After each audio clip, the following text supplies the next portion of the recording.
Eddie, I agree with you 100%. I don't believe Sean either.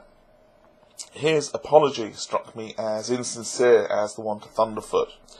And reading between the lines, I saw a reluctant performance by someone who's been warned that if he didn't do this, he'd find himself in even deeper shit than he's in now. Now, okay, I don't know the details of the conversations that have taken place between the various parties, but from here, as an outsider, it looks to me as if Mummy and Daddy have yet again stepped in to save Sean's bacon. That they've somehow managed to prey on the compassionate nature of decent people who comprise Sean's victims to convince them that poor little Sean is ill and needs help. Needs one more chance to set himself back on the straight and narrow. Pleaded for a chance to let them deal with it within the family, presumably citing the fucking stellar job that they've done so far. Well, I'm with you, Eddie. Fuck Sean, and fuck all of the enablers around him, who need to consider themselves accountable when, and not if, Sean comes back and starts playing his old tricks. As you say, he's still a young Earth creationist Havindian fuckwit, and to think that he'll change the way he behaves is to ignore the fact that this is the way these people behave. Censorship, false DMCAs, false flagging, defamation of other people are all standard tools in their arsenal. The only tools they have in their arsenal because their arguments are so weak that they can't stand up on their own merit. Sean and his fellow creationists fight dirty simply because they can't fight fair. They're punching way above their intellectual weight. Does Sean have mental problems, or is he just a nasty, lying, manipulative little shit? I don't know, and frankly, I don't care. I mean, yes, it is sad if someone's mentally ill, but that doesn't mean that they shouldn't be held accountable for their actions, something that Sean's parents still don't seem to have taught him.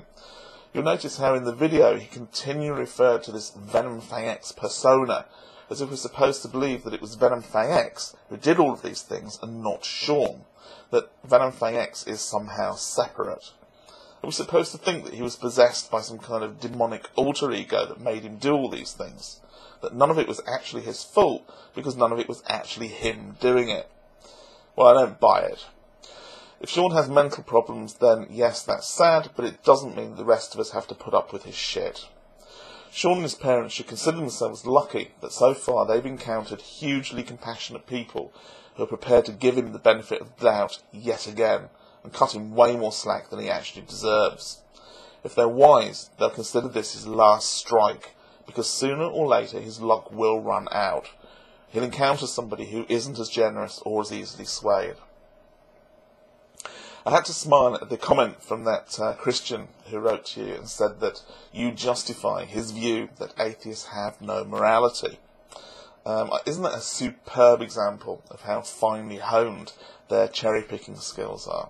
He criticises you for saying fuck you to Sean's latest insincere apology, and yet has no problem at all in completely overlooking Sean's moral conduct that led to your making this video in the first place. Does it show a lack of compassion not to forgive Sean? Well, I say only if he's never to be forgiven, which is somewhat at odds to Sean's view on the justice of eternal punishment. If he mends his ways and he learns from his mistakes, then I say he's as deserving of forgiveness as anyone else, as deserving as any of us when we're truly sorry for having done something wrong. And that's the key piece missing from my view of this picture. Showing compassion by forgiving someone so that they can move on with their life is a positive and constructive act that benefits everyone. Naively letting them off the hook so that they can reoffend, that's just foolishness.